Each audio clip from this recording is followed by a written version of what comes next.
देश की ताकत तीनों है महान, जवान, किसान और जनता महान। राजधानी की रात और 21 साल की चुप्पी। स्विस राजनयिक बलात्कार केस फिर सुर्खियों में। आईपीएस की बेटी की निगरानी में उलझी दिल्ली पुलिस, बलात्कार का अहम सुराग छूटा। सिरी फोर्ट से आईआईटी गेट तक 2003 का वो अंधेरा जो आज भी दिल्ली का पीछा कर रहा है। 5000 से ज्यादा से पूछताछ, लाखों कॉल खंगाले, फिर भी खाली हाथ।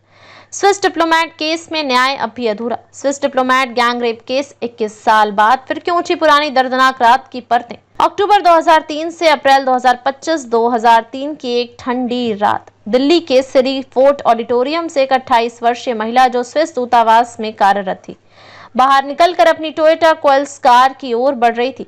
तभी दो अजनबियों ने उसे रोका। एक ने ड्राइविंग सीट ली और दूसरे ने उसे उसके ही वाहन में पीड़ा दी। बलात्कार। आधा घंटा बाद वे उसे आईआईटी गेट के पास फेंक कर गाड़ी लेकर भाग निकले। महिला ने सबसे पहले अपने दूतावास संपर्क किया और फिर शुरू हुआ एक लंबा, थका देने वाला लेकिन अधूरा न्यायिक सफर। क्राइम सीन और अपराधियों की प्रोफाइल। सिरी फोर्ट ऑडिटोरियम हौस खास दिल्ली। समय रात लगभग 10 बजे। पीड़िता का बयान। दोनों अपराधी अच्छे अंग्रेजी में बात करते थे, पढ़े लिखे और उत्तर भारत के लगते थे। उन्होंने मेरी अंगूठी और क्रेडिट कार्ड भी ले लिया।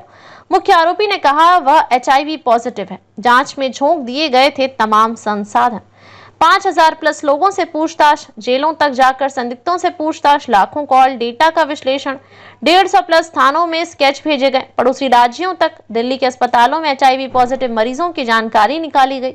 डीएनए सैंपल सुरक्षित, लेकिन अब तक कोई मैच नहीं। नतीजा 2008 में अनट्रेस्ड रिपोर्ट कोर्ट में दायर की गई। एक और चौंकाने वाला मोड़। हाल ही में एक समाचार पोर्टल की रिपोर्ट ने इस मामले में चौंकाने वाला दावा किया। दिल्ली पुलिस को जब इस केस की अहम लीड मिली थी, तब वह आईपीएस किरण बेदी की बेटी और उसके साथी पर निगरानी में व्यस्त थी। बताया गया कि खुद किरण बेदी ने उस समय, जब वे न्यूयॉर्क में यूएन में तैनात थी, दिल्ली पुलिस में व्यक्तिगत अनुरोध किया था। कथित ईमेल से यह भी पता चलता है कि उस निगरानी के दौरान बलात्कार केस से जुड़ी एक संभावित लीड मिली थी, लेकिन उसे आगे नहीं बढ़ाया गया।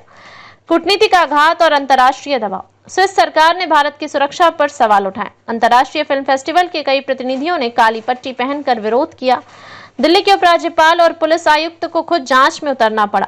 सस्पेंशन और खाली हाथ लौटती पुलिस। इलाके में तैनात 5 पुलिसकर्मी सस्पेंड किए गए। दिल्ली पुलिस ने 4 लाख का इनाम घोषित किया, बाद में बढ़ाकर 6 लाख किया, फिर भी नतीजा नहीं। कई बार झूठे सुराग भी मिले। कुछ लोग निजी दुश्मनी निकालने पीसीआर पर झूठी कॉल करते रहे। मामला बंद, लेकिन डीएनए उम्मीद की एक लौ। 2008 में पुलिस ने यह कहते हुए केस बंद कर दिया कि कोई सुराग नहीं मिला। फिर भी जांच से जुड़े कुछ अधिकारी आज भी उम्मीद लगाए बैठे हैं। डीएनए सुरक्षित है, एक दिन जरूर केस सुलझेगा। न्याय और व्यवस्था पर सवाल। क्या सिस्टम वीआईपी हस्तक्षेप के आगे बेबस हो गया? क्या अगर यह कोई आम महिला होती तो मामला और पहले ही रफा दफा हो जाता? 21 साल बाद भी जब हर गली में कैमरे हैं और तकनीक इतनी आगे है, तब भी ये केस क्यों नहीं खुला? निष्कर्ष, यह केस अब केवल एक महिला के साथ हुए अन्याय की कहानी नहीं, बल्कि देश की व्यवस्था, संवेदनशीलता और जवाबदेही की असल परीक्षा है। आज जब यह केस फिर सुर्खियों में है, तो ये मौका है उसे फिर से खोलने और न्याय की नई राह खोजने का। अधिक अपडेट के लिए लाइक, शेयर और सब्सक्राइब करना ना भूलें।